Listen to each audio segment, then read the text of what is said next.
Associates Annual Spring Luncheon. My name is Ed Coach, and I'm the current president of Library Associates, now in its 56th academic year on the campus of Syracuse University. Cicero once wrote, "Not to know what happened before you were born is to live your life as a child." And so just imagine a world in which there are no books, where there's the written word, and where there are no libraries protecting and preserving that history. And in part, that is the important reason why we choose to become members of Library Associates to benefit the Library of Syracuse University. And I'm always reminded of the words of Chancellor Tolley, the chancellor at the time, who said, "A great university must have a great library." And in part, that's what we attempt to do, and we hope to do it better in the years to come. And you'll see from the program for next year some of the ways in which we're going to do that. So just briefly, to tell you a little bit about Library Associates, for those of you that are not members, each year we have a number of programs, and they're actually, the new season is pretty much listed on this card by your plates. It's not completely filled in, but it will be shortly, and we expect another outstanding program year. So members get to attend these events, special events, at no charge, with free parking. And if you're a member at a patron level or above of Syracuse University Library Associates, you get the privilege of, no, not that, of this, which is the Syracuse University Library Card, which is a tremendous asset, and helps us, I guess in the words of Cicero, grow up a little bit by having access to the printed word. And I should also say that all of the programs we had this year, including the one we just had, which was about was our Mary Marshall lecture, which was about reading Shakespeare's sonnets by the Ingrams of the School of Visual and Performing Arts, and it was an exceptional program. And that and all of our programs are available on our website, and you can access it by going to library.syr.edu/Library Associates, and you can click on those programs and watch them all on the internet. And I encourage you to do so, because we've had exceptional programs all year long. And while I'm talking about exceptional programs, I want to thank David Mark and the program committee, because they did a superb job and are continuing to do so in the ensuing year. I'm not going to repeat what's already on that program card about what's upcoming, but you'll hear more and more about it, and it will be another exceptional year. So please stay tuned for those kinds of details, and consider coming up, even if you are not a member, to support those programs. In just a few minutes, we're going to start lunch, but I have the privilege right now of presenting. Each year we present a Mary Hatch Marshall essay contest, and we are going to announce today the winner of our current essay contest. Mary Marshall, just as a background, and I know there's a little bit of a bio on the back of the program card, but she was one of the founding members. She's revered by current membership and board members that knew her, and so her legend and her legacy lives on, and in part lives on in the form of this essay contest. So I'm happy to invite Jonathan Singleton, who's our current essay contest winner, up, and to tell you that his essay was entitled "Religion, Radicalism, and Sympathetic Reading in Gaskell's Mary Barton." So, Jonathan, we're happy to present you with this check, which we hope will be put to good use in your education, and also you'll see at ruinous expense the certificate that we had made for announcing this award winning. Thank you very much, John. Thank you.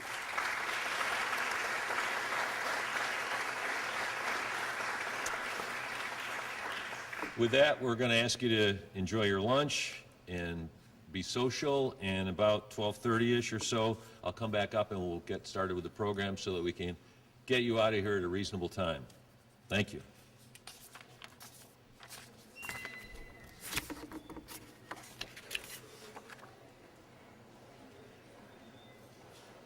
Good afternoon again. I neglected to say earlier when Jonathan came forward that his essay was the best essay written by a graduate student in the humanities. So that's an important distinction from, let's say, an essay written by a Syracuse University student, and it elevates it even more. So I neglected to mention that. It's now my pleasure to introduce Suzanne Thoren, the Dean of Libraries and University Librarian, and one of her duties is to be really the Executive Director of Library Associates, and so we're stuck with her, like it or not. But indeed, she has been a tremendous asset, and part of our growth in membership at the moment has a lot to do with her leadership. I'm told off the record that she's encouraged a lot of people to become members that might not otherwise have been forthcoming with their financial resources. So we have some momentum going in the right direction with new membership and great program here coming, and so I now want to thank and invite the Dean to come forward.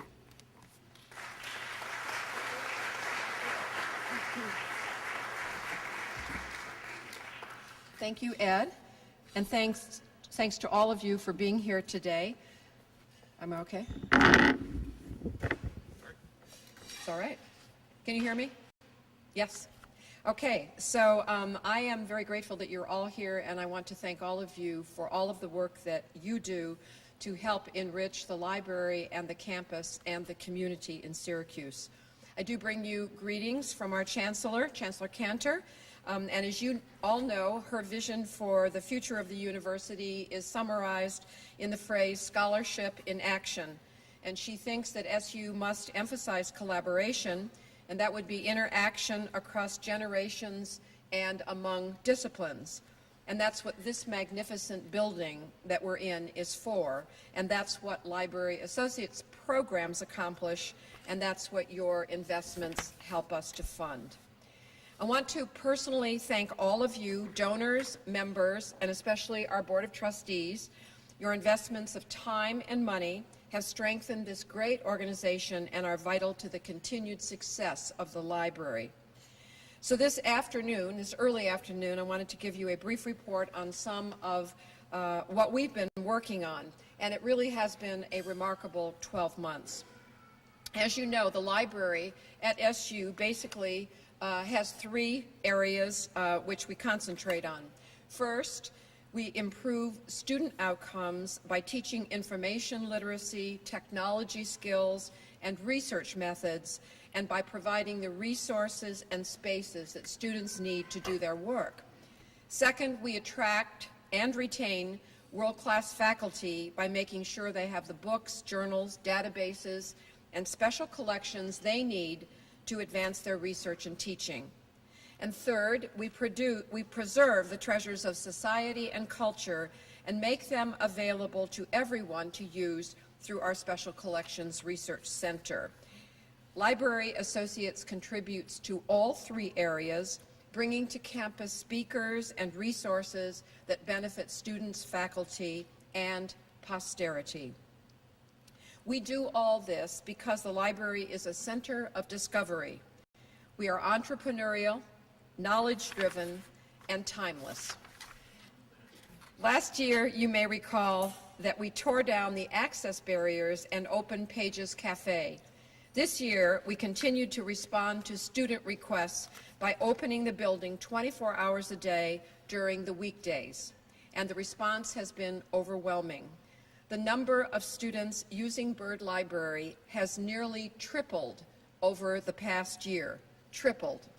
And by the way, the Pages Cafe is now, and has been for months, the highest grossing food service on campus. They need that fuel, you know. We've also added dozens of computer workstations, created a gallery and exhibition space on the lower level in concert with the co-laboratory. And at the request again of our students, we opened a silent study room where both talking and cell phone use are prohibited. On the collection side, we've received a couple of very large gifts that I want to mention. One was a gift of audio recordings. Last summer, some of you may remember, we accepted a gift of some 200,000 78 RPM records from the estate of Morty Savada. Morty owned the last 78 store in Manhattan. It was called Records Revisited, across from the Empire State Building, and he left his whole collection to SU, in part because his granddaughter graduated from SU a few years ago, and in part because he knew of the distinguished Belfer collections. So we've added these recordings to our Belfer archive, and as we call it, it is a crown jewel of the campus. The Belfer now includes more than 500,000 recordings. Then, last fall, the library acquired the entire collection of the National Plastics Center and Museum, which had been located in central Massachusetts.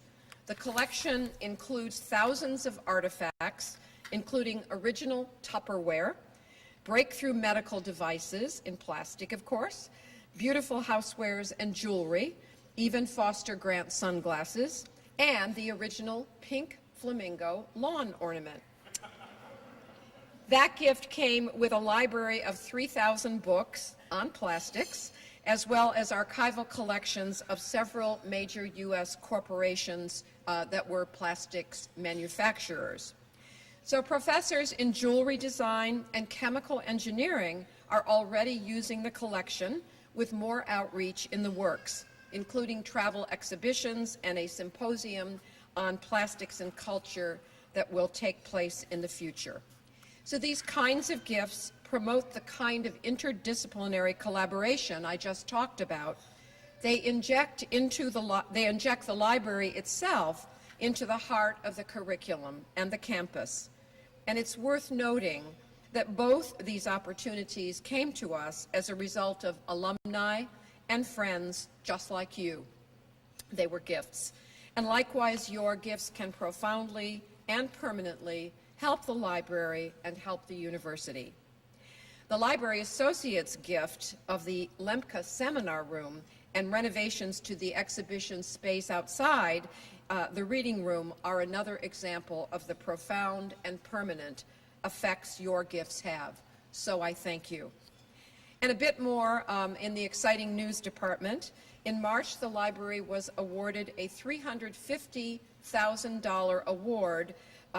It's our biggest grant in history, and it comes from the National Endowment for the Humanities. The grant will allow us to digitize and make available the entire archive of the architect Marcel Breuer. Breuer donated his papers to Syracuse University Library beginning in 1964, but after his death, other Breuer archives were sent by his widow to the Smithsonian. So this project will unite the two collections online for the first time, including thousands of original oversized drawings, blueprints, correspondence, and photographs. So that's some of what's new in the library. We're working hard to tell the library's story and to empower friends like you to make a difference. Thank you again for your support, your time, and your commitment. You are woven into the fabric of the life of the library, and we're so glad to call you a partner. Thank you very much. Put her there.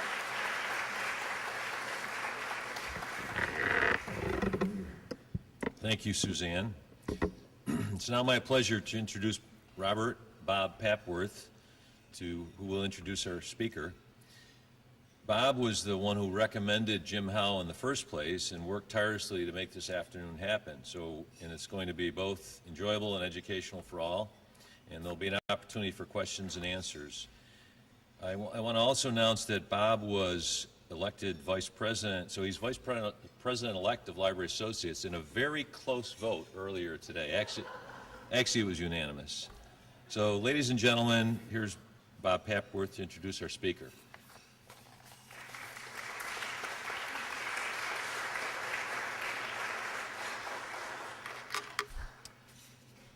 Thank you, Ed. This is quite an event to come together. It's been quite a little bit of complication. Number of things I'd like to mention just before we start. In the buildings on campus, both at SUNY ESF and the Link Hall environmental engineering offices, you will see a great many posters in the hallways presenting graphically the researches which are done by students under the supervision of faculty members. And I was fortunate to be able to get a few of them to place here for two basic reasons. First of all, to show the amount of collaboration which is needed to bring about effective scientific research. The thing you'll notice if you look at the posters is that oftentimes the research is conducted in connection with agencies of the government, such as the U.S. Forest Service, or the U.S. Fish and Wildlife Service, or the Department of Environmental Conservation, and also sometimes with other campuses, such as Clarkson College, which is mentioned, or the State University of New York at Buffalo. So the students on campus and the faculty on campus are working constantly with other organizations off campus as well as on to get this research accomplished. In addition to the collaboration which is indicated by these posters, there's another point which is of fundamental importance, both to the Nature Conservancy and to active people working in management positions in the Fish and Wildlife Service, the Forest Service, and so forth, and that is the constant connection between science and management. On Monday and Tuesday of this week, I attended a Northeast Fish and Wildlife Managers Association meeting in Pennsylvania, where I saw a large number of scientific papers delivered in addition to papers on management and so forth, and in addition saw a large number of such posters supplied, and it was quite interesting to notice the close attention given by managers to the science, which is ongoing and constantly changing. So I'm particularly grateful to Professor Driscoll, who is the chairman of environmental engineering, for his willingness to, and very promptly, offer some of these posters, and also to a number of the students and faculty members at SUNY ESF who supplied the posters. Now, in this building,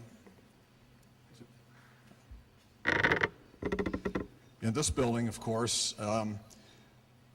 this building was designed for collaboration, as Suzanne mentioned.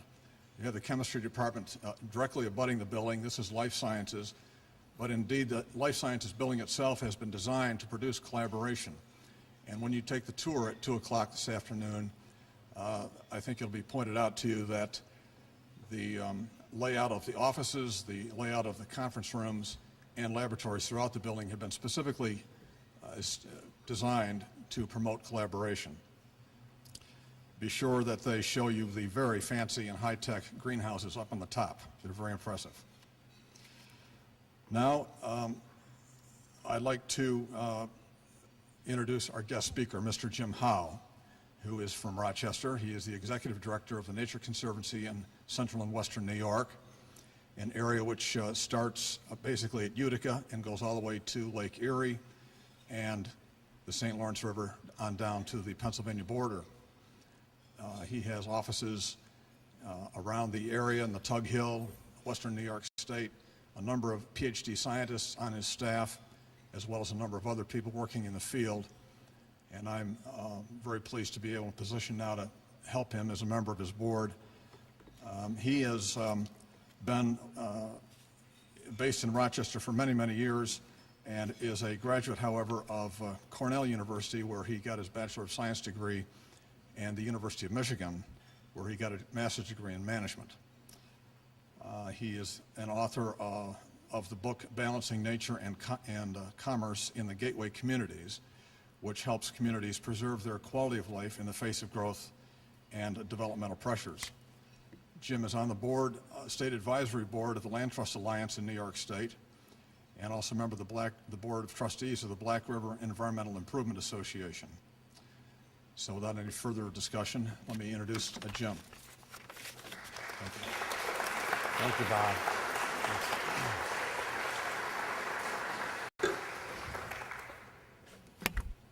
Thank you. Can you all hear me? Does this microphone sound good? Okay, I want to thank the IT people here. Some challenging lighting situations, but I think we've got ourselves a good screen, so thank you very much for setting this up. And thanks to Suzanne and Kathleen and Bob for inviting me today. I wish I could talk about pink flamingos with you guys, but unfortunately I don't have any pictures of them. But good to hear we have some congruence of mission. Before I start, I'd like to ask, we have a number of board members in the Central and Western New York chapter. We have about 30. Several of them are from the Syracuse area, and I'd like them all to stand up. These are all volunteers who give us their time and energy and thoughtfulness. There they are. Give them a hand.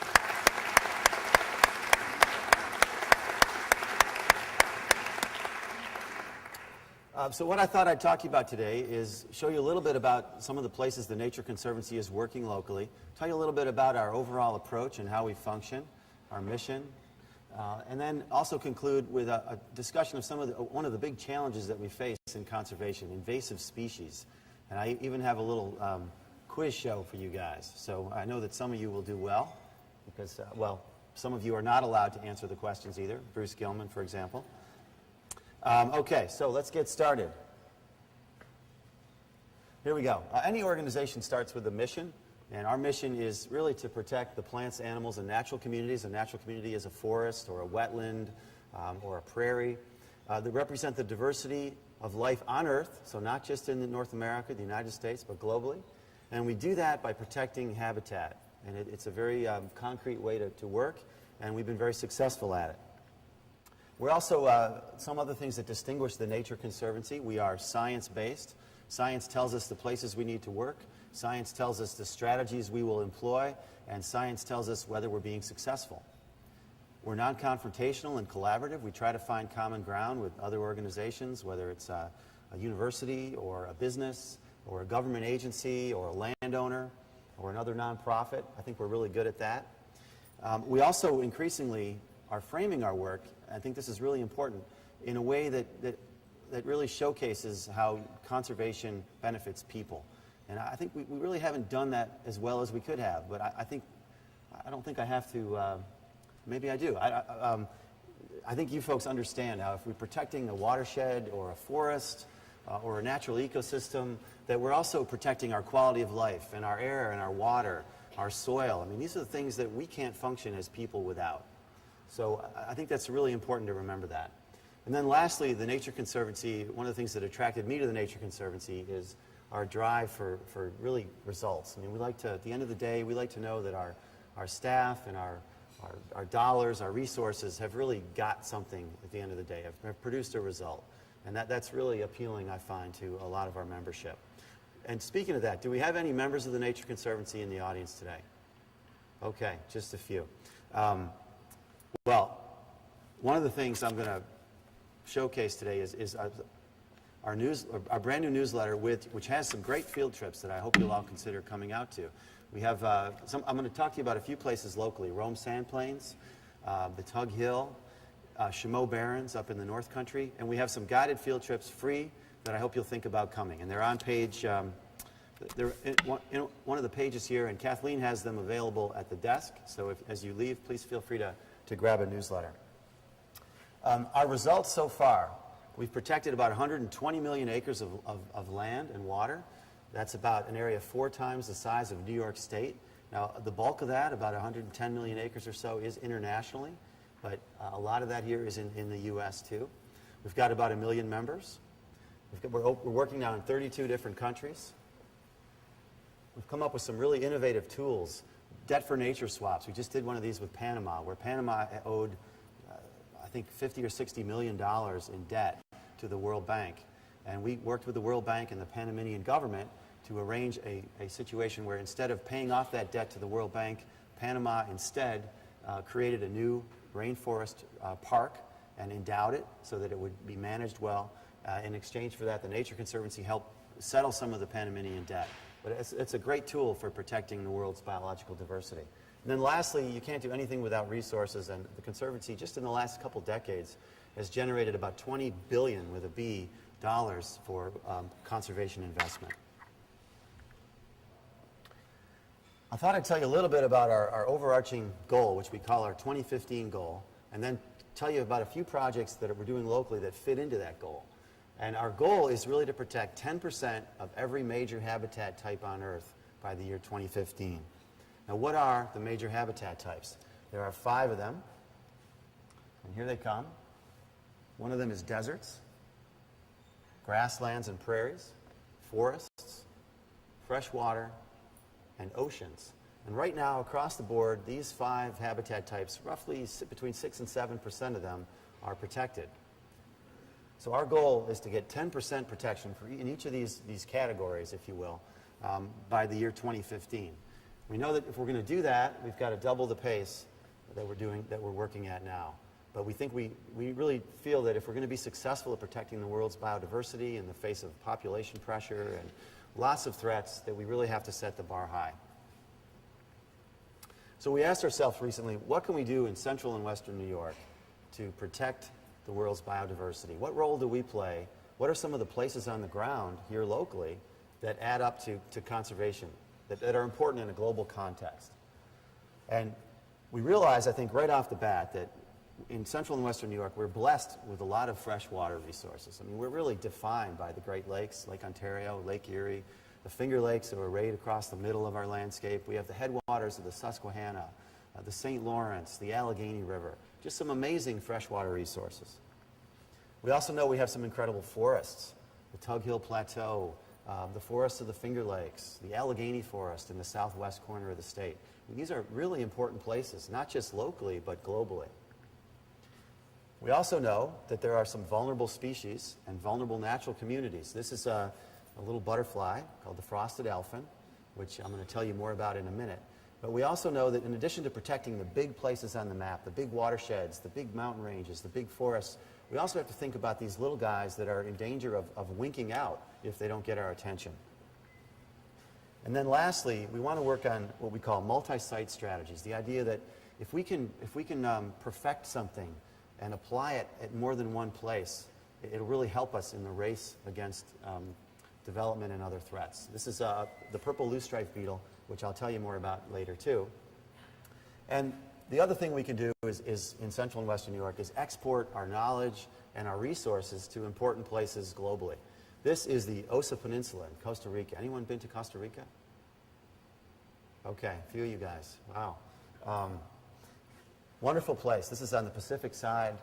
Very important place globally. And we know that they need our help if they're going to manage it. Not only our dollars and our resources, but our technical assistance too. And vice versa, they can help us too. So we're increasingly thinking about exporting knowledge and resources to other places. This is a map of our priorities in New York State. And you can see in central and western New York, we have the Allegheny Basin here, the Zoar Valley, the Finger Lakes, the Great Lakes, the Tug Hill Plateau. The Nature Conservancy is doing a lot of work in the Adirondacks as well. In fact, we just, this was in the news just last year, we protected a big swath of timberland, about 160,000 acres in the heart of the Adirondacks. And then shortly after that, we purchased a 15,000 acre property that was a retreat for Henry David Thoreau in the 19th century. So we're really thinking at scale, at ecosystem scale. But one of the places on that map that I want to talk to you about is Rome Sand Plains. Not too far from here, probably about 30 miles. It's what's called an inland pine barrens. It's an area of sandy soils, dry habitats that is really all sandy soils. And it provides for some really unique habitats and unique species, plants and animals. Here's where it's located. It's really between Oneida Lake and the city of Rome. And I don't know if you can see the colors on this map. They may be washing out, but it's really a mosaic of state land right here, lands owned by the Nature Conservancy, which are in light blue. This is a county forest. This is some land owned by the Isaac Walton League of America. So it's a patchwork of a lot of protected lands. And it gives us a lot to build on. We haven't stopped. In fact, this property right here, which looks like the hole in the donut, we now own. So we're still doing land protection here, but we're focused a lot on managing this place. It needs a lot of attention if we're going to be successful. Now, to understand the Rome Sand Plains, you need to understand glacial history, because the glaciers are what really created this. This is what's called the glacial maximum. This is the farthest extent of the glacial advance, about 18,000 years ago. And actually only one little part of New York State was not touched by the glaciers in this recent glaciation. It's the Allegheny State Park area in southwestern New York. Every other place in New York, every other acre was covered by ice. But you can see how extensive this was. Now, when the glaciers retreated, water pooled up in front of them, in front of their advance or behind their retreat. And it created what's the ancestor of Lake Ontario, which is called Lake Iroquois, or which geologists call Lake Iroquois. And as you can see from this map, as the glaciers retreated, eventually there was a break in a big ice dam in the St. Lawrence River. And the water surged out of that gap and rushed down the Champlain Valley and into the Hudson Valley. And it lowered the lake level, Lake Iroquois' level, by about 400 feet. So an amazing drop in lake levels. And as it retreated, it exposed the sandy shoals that were at one time underneath the lake. And the winds have picked those up, those sandy shoals, and created, I don't know if you can see this one, but it created a series of sand dunes. And this is what it looks like if you were to remove the vegetation from the Rome sand plains. Of course, it's all covered now with forests and vegetation, but you can see that the crescent shapes there, just as you would see if you were in the Sahara Desert. You would see the sand dunes forming the crescent shape as the winds blow the sand particles into those configurations. So this is Rome sand plains with the vegetation removed. Now, between those sand dunes lies some really neat wet habitats. This is a vernal pool. These are ephemeral wetlands. They just appear in the spring when the snow melts and we get a lot of rain. These are really important for things like salamanders and frogs and toads because there's no fish in these pools because they dry up. So the salamanders, when they wake up in the spring, they'll go to these pools, they'll lay their eggs, and they'll reproduce. And these are really important parts of the ecosystem, even though they're just wet for maybe a few weeks every year. So we have vernal pools between the dunes at the sand plains. This is a peat swamp. We have lots of these between the dunes as well. Wetlands are very rich ecosystems. This is a black spruce tamarack bog. I don't know if you can see that, but this is where the sphagnum moss is actually covered open water. You can actually walk on it, and if you jump up and down, you can feel it quaking. It's like you're on a trampoline. Now, these places are really tough to make a living if you're a plant. There's not a lot of nutrients. The bogs, for example, are very acidic. And if you're going to survive as a plant, you either have to be adapted to low levels of nutrients, or you have to find another way to get your nutrients. This is a carnivorous plant. It's called the sundew. And if you can see, these little spikes coming out of it with a little globule on the end. Well, those globules are very sticky.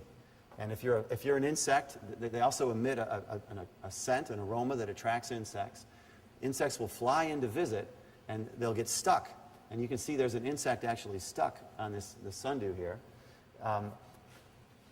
Eventually that plant will curl up, and the insect will be digested and provide nutrients to the plant. A really fascinating adaptation. Another plant that's adapted well to this environment is the pitcher plant. Has anyone ever seen a pitcher plant before? Pretty common in North Carolina. In fact, the species in North Carolina, they're like 3 feet tall.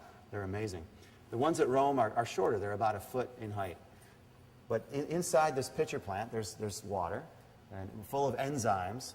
And the plant emits a nice scent. Insects will fly in to investigate. The inside of that pitcher is lined with hairs and prickly hairs, so the insect can't climb out. Gets caught in here, falls into the pool eventually, the pool of water, and gets digested and becomes part of the plant's growth. So fascinating adaptations that some of these plants have developed. But what makes Rome sand plains really interesting is this word, juxtaposition. Please, it's a really neat word to say. So say juxtaposition for me, please. Ready? Juxtaposition. It's a pretty cool word. So the juxtaposition of dry habitats and wet habitats at Rome sand plains is what makes it such a neat place for plants and animals. I'm going to talk about the dry habitats for a minute. This is wild blue lupin, which you guys, folks, any gardeners in the audience? Anyone like to grow lupin in their garden? Okay. This wild blue lupin is not what you would have in your garden. It's a native species, a wild species. It's got this really delicate lavender flower on it. It's a really pretty plant. In fact, it's blooming. In about a week or two, it will probably be blooming at the Rome sand plains. But a lot of the sand dunes at Rome sand plains have patches of wild blue lupin. Here's what it looks like up close. It's got this radial leaf structure. And here's the blossom up close. It's really a very gorgeous purple. This is what it looks like after it's gone to seed. These are seed pods. After the blossoms have been fertilized, the seeds will develop.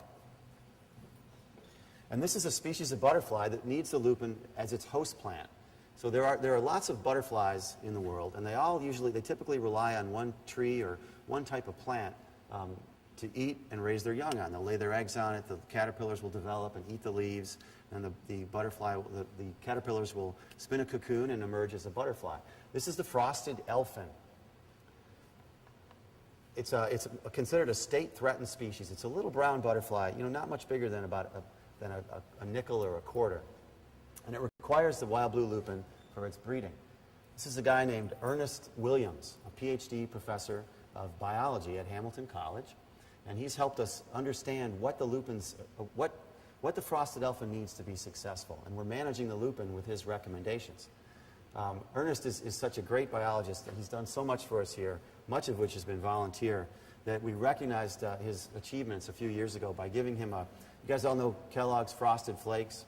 We gave him a box, and we superimposed the elfin on there and said, Kellogg's Frosted Elfins. And I don't think he found it funny, but we enjoyed it. But what we're doing under Ernest's direction is really sowing and planting and restoring wild blue lupin to places where it's disappeared at the Rome sand plains. And the reason why it's disappeared is that fire probably is what kept the pine trees from shading the lupin beds.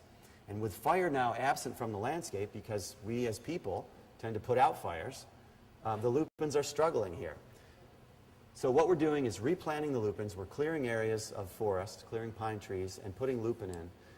It's pretty hard to do because they're really tough to grow, these guys. They're not like planting something in your front yard. This is 3 of our staff preparing an area for lupins. That's Greg Sargis with the rake. And here's some volunteers actually digging the holes. Now the lupin, you can't see this. Well, I guess you can see this. These are some seedling lupins, and they're in tubes that are the length of this milk crate. And the lupin needs water. And of course, if you're growing in a sandy environment, if you're going to get water goes right through sand quickly. So the lupin has a really deep taproot. A small lupin plant, as tall as my knee, probably has a taproot of 6 to 8 feet down. So these seedlings already have a taproot of a foot deep. So they're digging a deep hole to put the lupin in to grow. The other thing we're doing here is where there are existing lupin patches, we are cutting some of the pine trees that are beginning to grow up and shade the lupin patch. And this is a study where we had an experiment done by Ernest Williams in Hamilton College, where this is the control area where we did no cutting, and this is the area where we did cutting.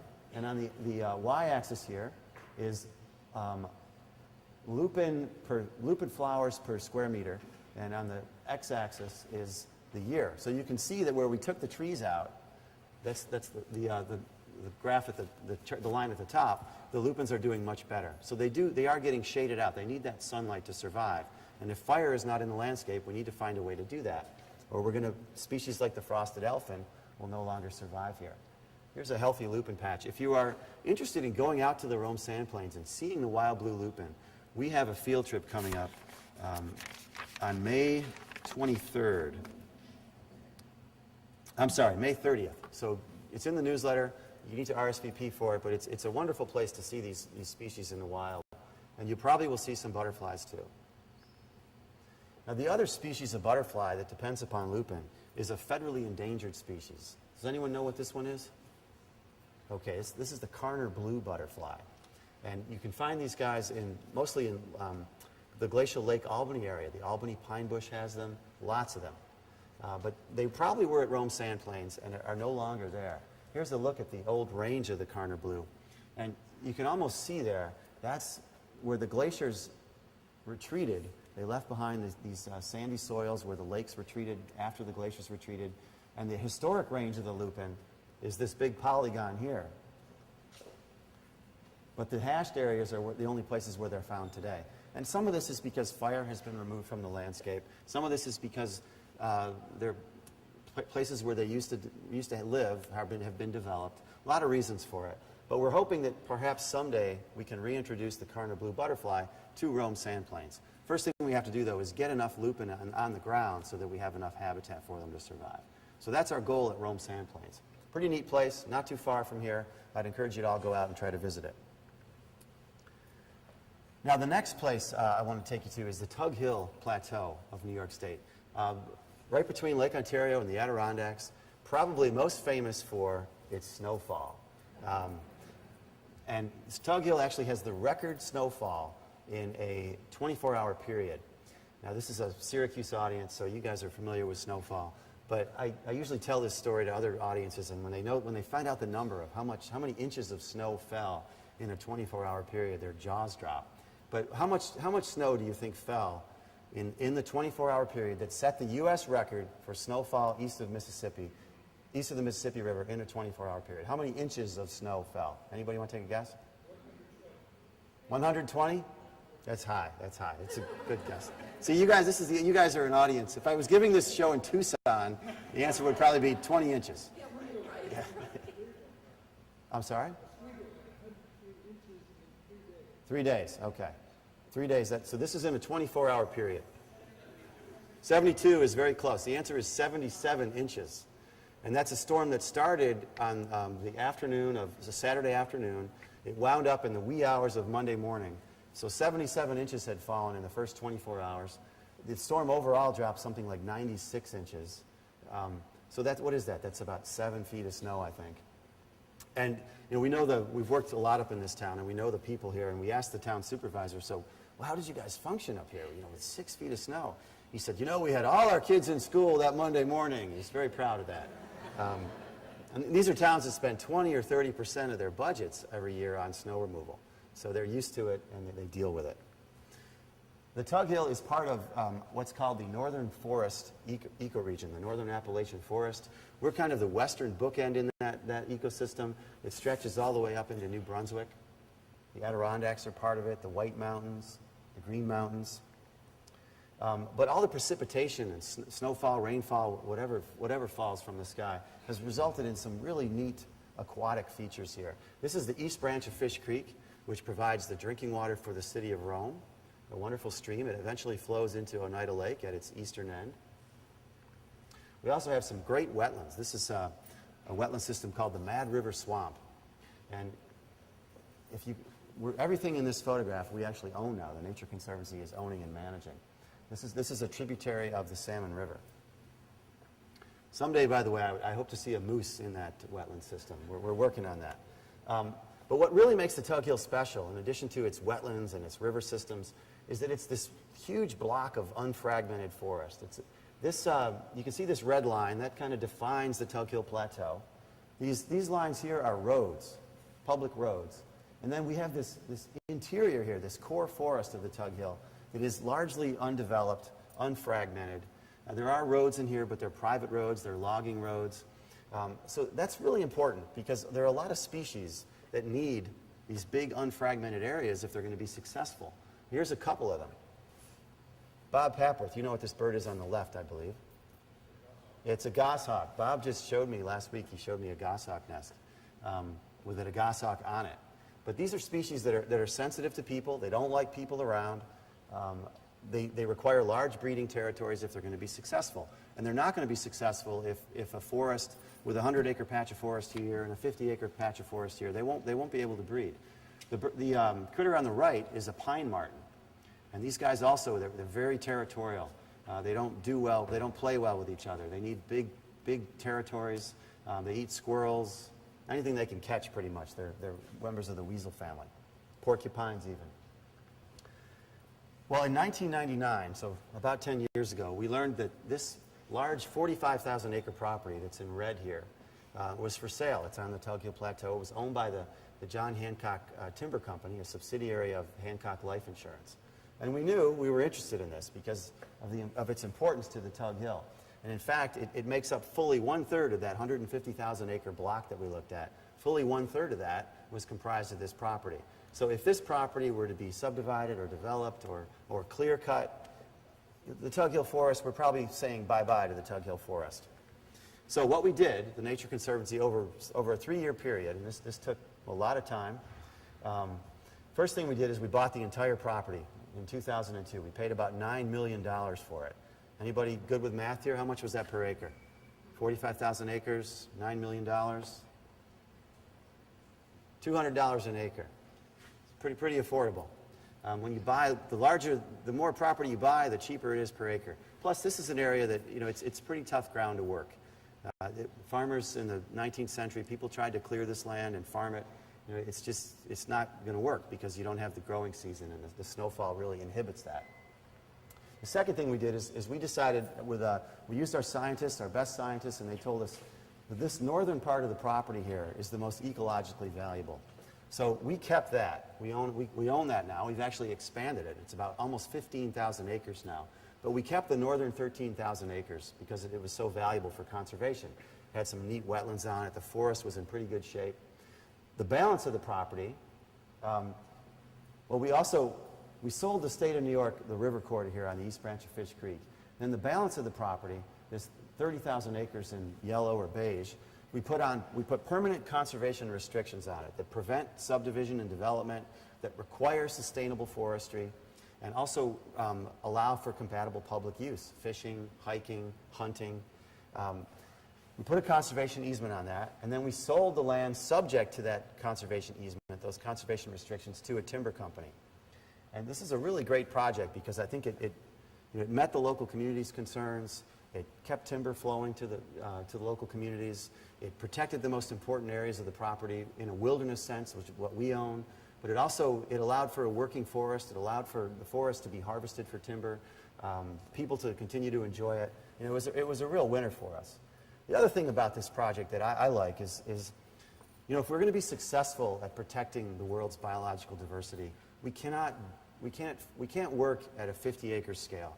And while it's important to protect the places in your backyard, 50 acres here, 100 acres here, we can't, if we're going to be successful at protecting habitats worldwide, we have to work at a bigger scale. And this was conservation. When you can buy 45,000 acres in one swoop, you're on the way to doing something at an ecosystem scale. So we're really proud of that. As I mentioned too, we did this in a way that the local people could accept. When you're working at that scale too, you just can't come in and buy something. You have to think about the impacts to local people. We asked people, ask the local people, what do you need here for us what do we need here to do to win your approval for this and your support? They said, well, think about the 3 T's. First one is timber. This is an area near Lowville, the Tokyo Plateau. A lot of the people that work in this area and live in this area depend upon the timber industry. There's AMF makes bowling pins and bowling lanes up here. There's furniture manufacturers. So 2/3 of the property is still being harvested sustainably, I might add, too, for timber. The second issue is taxes. And we're a tax-exempt organization, just like Syracuse University is. But we also know that if we were to take the 15,000 acres that we kept, if we were to pull that off the tax rolls and declare our tax-exempt status, it would have been devastating to the local communities. So we worked out a payment in lieu of taxes program where, while we are officially tax-exempt, we're providing them with a serious payment every year of money to help them with their budgets and to maintain their local tax base. And actually, then the whole 45,000 acres, nearly 90% of the tax base has been retained. The last T was traditional uses. And we found that a lot of people up here used this property. They had hunting camps on the property. There's a couple of snowmobiling trails that go through it. And we found a way to keep those folks happy, keep hunting. The property is still hunted. There's a snowmobile trail network that still functions on the property. Really important. So we're really proud of this project. Even though we did it 7 years ago now, I still like to talk about it. Now, the next place I want to take you to is way up in the North Country. And it's this spot right here. The Alvar Limestone Barrens, we call it. It's kind of an outpost of prairie here in New York State. This is what it looks like if you're walking on it. This is actually the bedrock. So you're actually walking on the limestone bedrock here. These are plant communities. They're an association of different plants that are thriving here because of the soil, the climate, the geology. And these Alvar communities, these limestone barrens, they occur in a band really across the northern end of the Great Lakes. And these are where the glaciers have really just scraped the soil right off here, right down to the bedrock. And we have the eastern bookend here in this system. The photograph on the left here shows what they look like from the air. And you can actually see the exposed limestone bedrock here. That would be right here. You can see here, this is what it looks like to walk on that on the ground. There are places where the soil has accumulated, so we may have a foot, 2 feet of soil maximum here. And it makes it, again, just like it is if you're a plant trying to thrive in a bog, if you're a plant trying to live in this environment, it's very difficult too. So we see some really unusual plants here that you don't see anywhere else in New York State. This is Indian paintbrush on the left, which is a fairly common plant. But on the right is a plant called prairie smoke. And it was thought to have disappeared from New York until one of our biologists found it here in the mid-1980s. This is what it looks like when it blossoms, and that's probably a couple weeks from now. You'll see that bloom. We actually have a field trip up here on May 23rd, which I'd encourage you to consider going to. This is when a lot of the plants at Chameau Barrens and the Alvar are in their glory. Now, the reason why it's called prairie smoke is because this is what it looks like after it blossoms and goes to seed. And I have a 5-year-old, and I was telling him about this, and I showed him this picture. And I've always thought this is pretty neat. And he said, it looks like a dandelion to me. So maybe it's not as... If you can envision a field of dandelions, but with a red hue to them, this is what it looks like up here. And I'll keep working on them, I promise. We also see some unusual orchids here. This is, anybody know what this is? Yellow lady slippers. You can see these right on the trail at Chameau Barrens. There's lots of them. And then this is another orchid. This is called ram's head lady slipper. And the blossom here, it's about as big as your thumbnail, very tiny. This is a state-threatened species. You don't see a lot of these, and they're tougher to find at Chameau Barrens, but you can find that yellow lady slipper right on the trail. Now, we've set up a really nice hike here, a self-guided hike. We have a brochure available and a kiosk that really explains why Chameau Barrens is here. These are some people on the trail here on the lower right, and that's our kiosk. Here's a map of the trail. The loop trail is about 1.7 miles or so, not quite 2 miles. And if you have a brochure, which you can pick up in the kiosk, you can read the brochure, and these numbers correspond to the brochure explains what each of those numbers, what you're looking at. So it's a real nice way to get a sense of why this place exists, what's important about it, without having a guide. It's in the little. This is our Chameau Barrens Preserve. It's about 4,000 acres, and it's in the village of Chameau in the town of Lyme. But I want to wrap up by taking about 10 minutes or so and talking to you about invasive species. And we found that the biggest threat to the health of the Chameau Barrens and the Alvar limestone barrens is really invasive species of plants, which threaten to overwhelm this very fragile and sensitive landscape. This is a species. Anybody know what this is? Victoria, you cannot answer this question. Anybody know what this plant is? This is a plant called swallowwort, swallow-wort.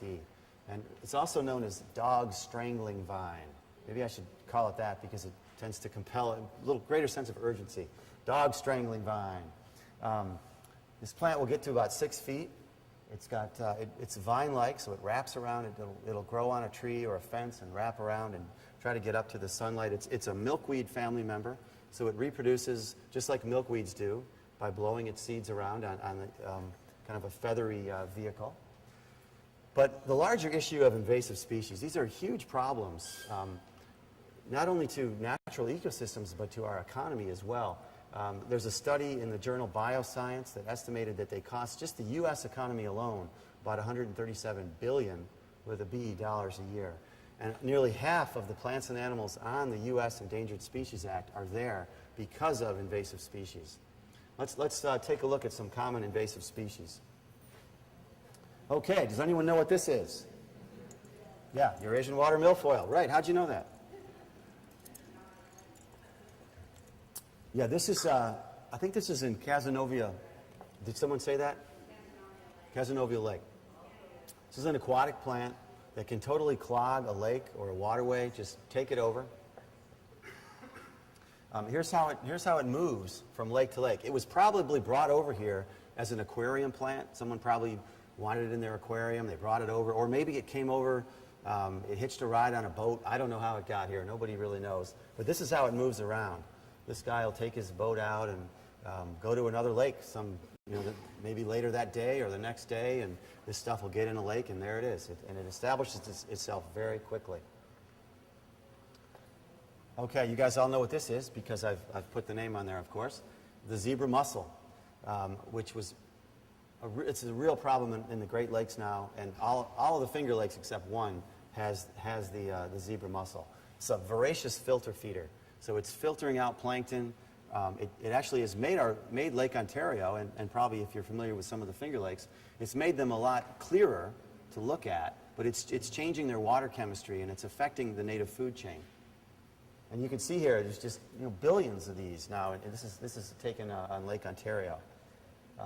Another species that is in Lake Ontario now, this is a fish, this is called the round goby. I have a friend who's a scuba diver, and he recently told me that he was scuba diving in Lake Ontario off of Monroe County near Rochester, and he said that, excuse me, the bottom of the lake, for almost as far as he could see, was just covered with round gobies, just scavenging around. And what they do is they'll surround a smallmouth bass or something, will have a little nest, if you will, of eggs on the bottom of the lake, and the round gobies will surround it and just wait, and the smallmouth bass will go after one, try to get one, and the other one will come in and grab eggs, so that they're really affecting our native fisheries. And they've all come over here in the ballast of ocean-going ships. The St. Lawrence Seaway, of course, has opened the Great Lakes to international shipping, and these vessels, as they cross the ocean, will have ballast water to make sure they're stable as they go across the ocean. They come into the Great Lakes, they release their ballast water, take on cargo, and the ballast water, of course, has the larva of the zebra mussel or even the young round gobies that have survived the trip over. There's another very common invasive species, the European starling.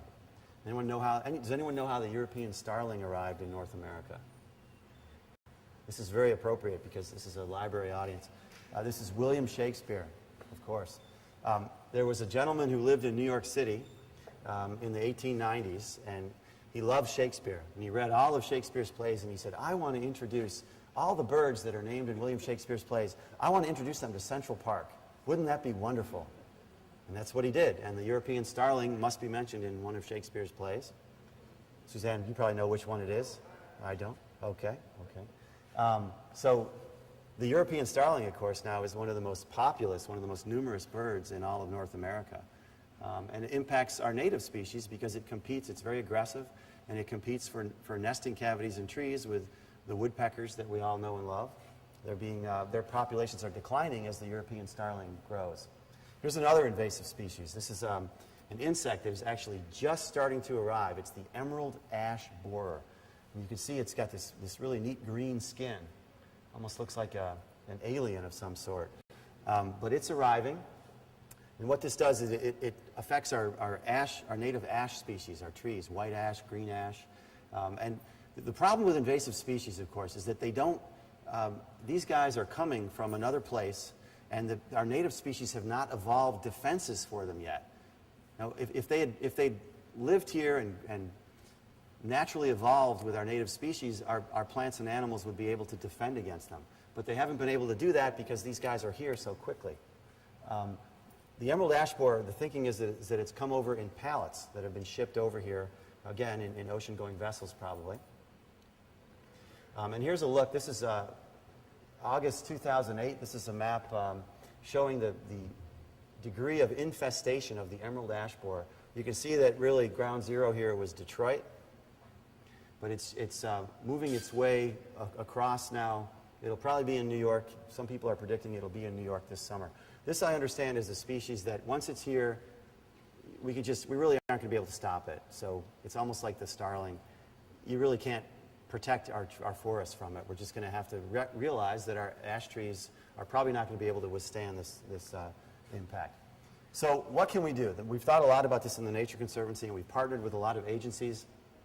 First thing we want to do is build awareness of the problem, because we can get our members of Congress to start thinking about this, our federal agencies, our state agencies, if they are aware of the threats that invasive species pose. We want to prevent new invasions. We want to stop invasive species from coming over in ships. We want to stop pet stores from allowing invasive species to be sold to people and then released typically. We want to also think about eradicating new invasions. The trick here is to find them quickly. If you don't find them quickly, you're not going to win the battle. And then lastly, fourth, where we can beat these guys, we want to do it. And one of the best ways to beat them is with what's called biological control or biocontrol. And I want to tell you a little bit about a very successful biocontrol story. But first, the other thing you have to do, if you're thinking about invasive species, you can't do this on your own. And we're teaming up with groups at Syracuse, at SUNY ESF, for example. We're teaming up with the New York State DEC. We're teaming up with other universities, private landowners, Cornell Cooperative Extension, lots of different groups that all care about invasive species.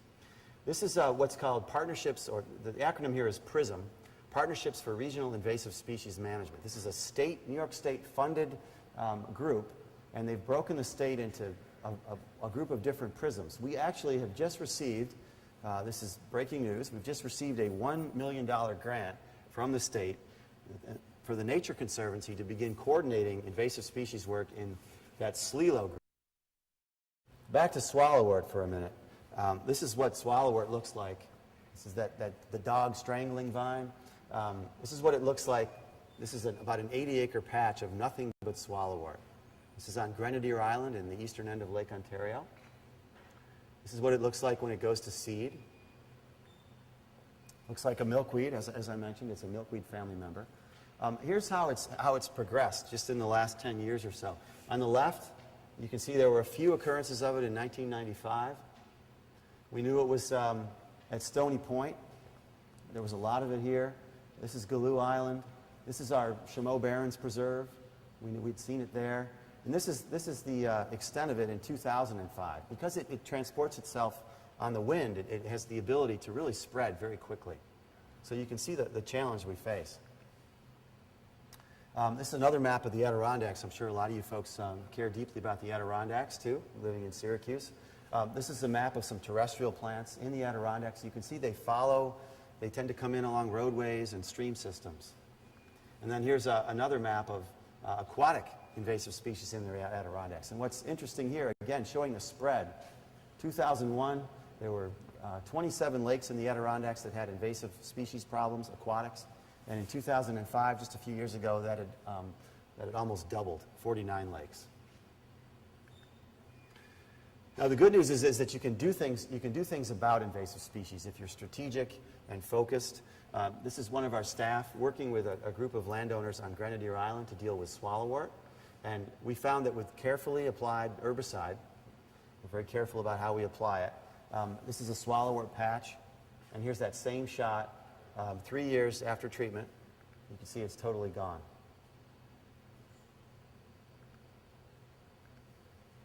Another thing we know is important is to not move firewood around. That's how the emerald ash borer is probably moving now. People are harvesting, they're cutting down a tree. Maybe they know it's a diseased tree, so they cut it down and use it for firewood. They take it up to their camp, and that tree has got emerald ash borer larvae in it, and bam, it's spread. But I talked about biological control earlier. Now, the idea behind biological control is that can researchers find something that preys on the invader so that can be released safely in our environment, and then we don't have to worry about it anymore. And this is the classic success story developed right here in central New York. Does anyone know what this plant is? That's right, this is purple loosestrife. This is how purple loosestrife can overwhelm a wetland. This is a wetland plant. It's from Europe and Asia, and here it is, just totally has taken over this wetland. And what we don't like about this as a conservation organization is that purple loosestrife really does not have a lot of food value or habitat value for native plants and for native animals. So this wetland, if it had native plants in it, it would be providing a lot of habitat for birds or amphibians, and the purple loosestrife impacted wetlands really have much reduced level of habitat value. Now this is the purple loosestrife beetle, which I showed you earlier. Now, this is a beetle that actually eats purple loosestrife and nothing else. And Cornell University, researchers at Cornell, when they realized that purple loosestrife was a problem, they traveled to Europe and Asia, and they found this beetle eating purple loosestrife plants, and they decided to bring it back and see if they could if they could release it here into our North American environment safely. So they quarantined it, they tested it for years, and ultimately they found out that yes, they can. Here's a purple loosestrife plant with these are the beetle larvae. You can see what they do. They really they typically will not. They won't kill all the purple loosestrife, but they'll really beat it back to the point where 80% of it is gone. And we just released 50,000 purple loosestrife beetles in the Eastern Lake Ontario wetland complex. So this is the Salmon River mouth here, Stony Point up at the top. This is a really important wetland complex, beautiful wetland complex and dunes. How many folks have been out to this spot? And you guys really have to get out more. That's my take home here. So you can see these blue dots are where we've released purple loosestrife. We've released the purple loosestrife beetle in partnership with Cornell, and we estimate that in a couple years, purple loosestrife will no longer be a problem here. Interestingly, the beetle is not cheap. How much do you think it costs for a purple loosestrife beetle? Any guesses? Come on, it's a beetle. How much could it cost, right? Well, they're 50 cents a piece, and you have to buy a minimum of 1,000.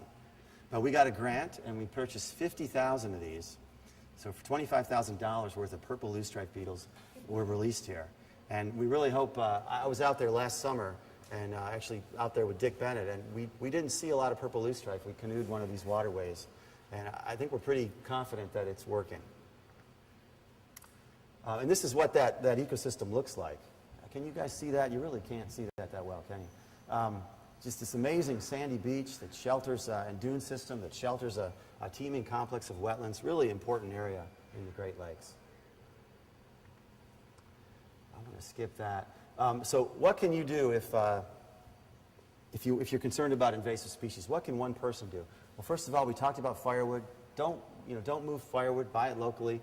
If you're doing landscaping in your house, landscape with non-native plants. If you're a boater or a canoer, make sure you clean off your vessel before you move it to another water. Don't release aquarium fish in the wild. We hear stories all the time. There was a piece I think it was in the New Yorker, about invasive species in Florida. Did you read that one? We were talking about the New Yorker a few days ago. Great article on invasive species in Florida.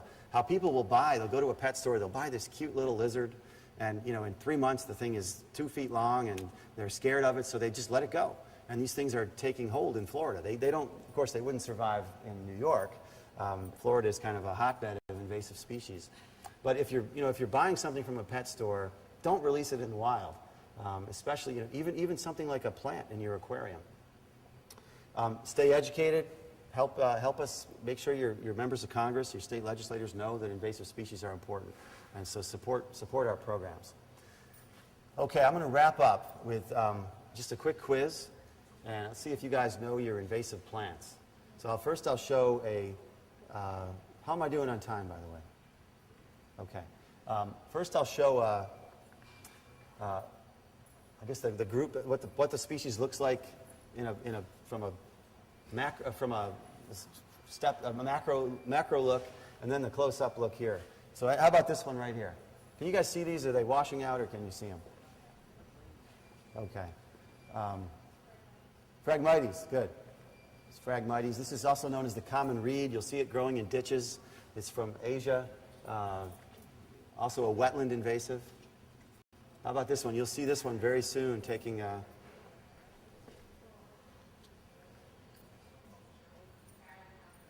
garlic mustard. Thank you. This is a real dangerous one. This is one that's kind of got a poison ivy-like characteristic to it. If you touch it, you'll get incredible welts on you. Poison ivy will go away, in a few days or a week.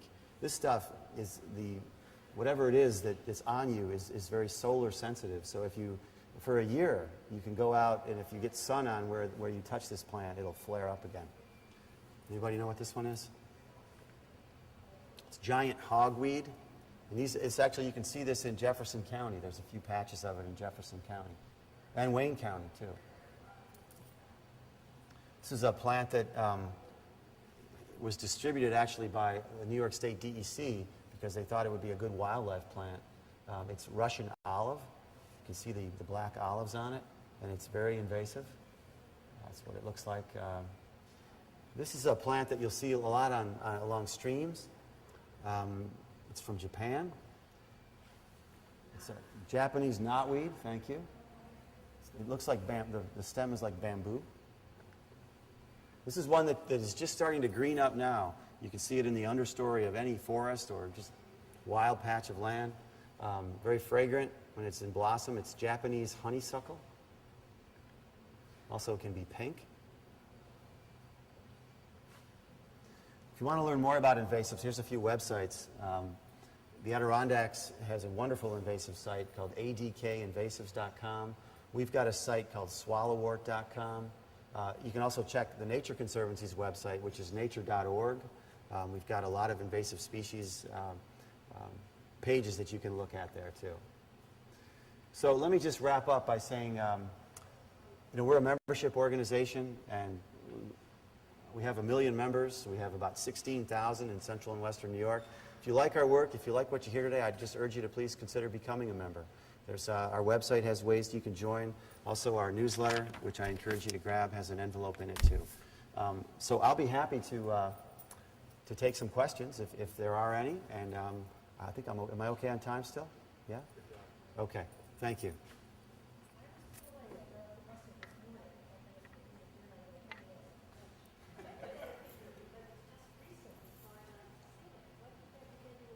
The question is about garlic mustard. She was just pulling it this morning, and she said she has dirt under her nails to show. Is that right? How did it get here? I don't know how garlic mustard got here. I would ask Bruce Gilman in the back. Any thoughts on that?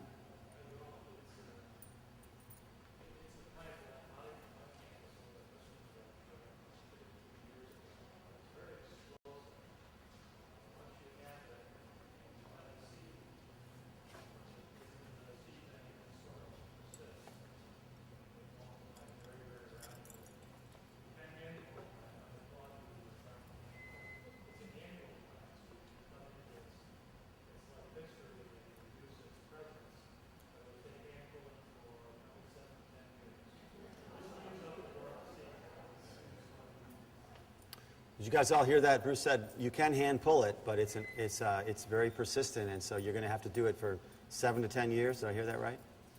That's why biocontrol is so nice, because if we can find something that's from where garlic mustard is from originally, that eats garlic mustard and nothing else, then we've got ourselves a nice fix.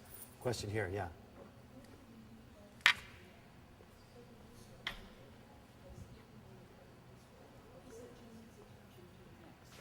Yeah, the question is, okay, so the purple loosestrife beetle is now in North America. What happens when it eats all the purple loosestrife? What does it do next? Actually, I'm looking outside now, and I can see a whole mass of them flying over the campus. I'm just kidding. The purple loosestrife beetle, actually, the success of the purple loosestrife beetle is that it never totally kills purple loosestrife. It beats it back to the point where it's no longer a dominant species in a wetland. But it always, that's why biologists thought it would be okay to release it. They got approval from the USDA to release it. So it will never totally destroy all the purple loosestrife. Purple loosestrife will always be with us here in North America. But it'll never be a problem. It will not be overwhelming to our native wetlands. She said, I do hope they're right, she said. No, we do too. Spotted knapweed. Yeah, that's another invasive. That's kind of a wildflower, open meadow type plant. I don't know where that one's from, but it definitely is a problem in some parts of New York. Are you asking me what to do about it, or I don't have an answer for you? If you go on those websites, you can find out a lot more information about each individual plant that you're concerned about. Yeah, question here. Keep the County Green. We work with a group called Save the County. We've done some work with them. They've actually just renamed themselves the Central New York Land Trust. I'm not familiar with Keep the County Green. Does anyone know anything about them? I'd be happy to if you have some information, I'd be happy to talk to you. Question in the back, yeah. I heard something about the Canada goose, but the Canada goose. Oh, great story on the Canada goose. So you guys know that Barack Obama, his first official visit of state was to Canada. And I was watching the David Letterman show about a month or so ago, and right when Barack was up there, and he said, I'm so glad that President Obama is visiting Canada because he really needs to talk to the Canadian government about one of the biggest threats we face in the United States, the Canada goose. I thought that was really good. The Canada goose, is it a problem? In certain areas it is, no question. But I think the issue is that we have created, the Canada goose is very adaptable to humans, to people, and we've created, through stormwater runoff ponds, we've created great habitat for them. I know that in some cases, biologists what they're doing is they're oiling the eggs of the goose once the eggs are laid so that the eggs can't breathe. Through the shell, the developing bird can't breathe, and eventually they don't hatch, essentially. But I think the best thing we can do about Canada geese is to probably, how many people in the audience are hunters? Any hunters in the audience? See, it's amazing how few people hunt nowadays. But I know that the DEC and the Fish and Wildlife Service are trying to encourage more hunting of geese so that we can actually control them better. Any more questions? One more, and then we'll wrap up. Yeah.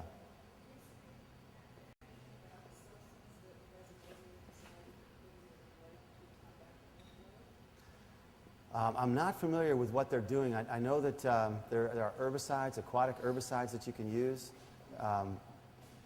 but I'm not familiar with what they're doing, no. Sorry. Okay, and it's... Oh, Bruce, thank you. Okay, there are biological controls for water milfoil, we understand. And I think we're going to wrap up now. We've hit our time, but I want to thank you all for inviting me today and really appreciate it. It's great to talk with you all. Thank you. Thank you. Thank you. Thank you, Jim. Very excellent presentation, and we do have information at the table as you're departing. Just a reminder again that people interested in tours, we're going to start immediately right here at where it says the Milton Atrium. If anyone wants to tour the laboratories and the rest of the building, that's great. Thank you all for coming. One last note about libraries. On the portal of a university library that I'm familiar with, there's this following words. Here is the history of human ignorance, error, superstition, folly, war, and waste, recorded by human intelligence for the admonition of wiser ages still to come. So remember libraries over the summer, and hope you all have a good summer. Thank you for coming.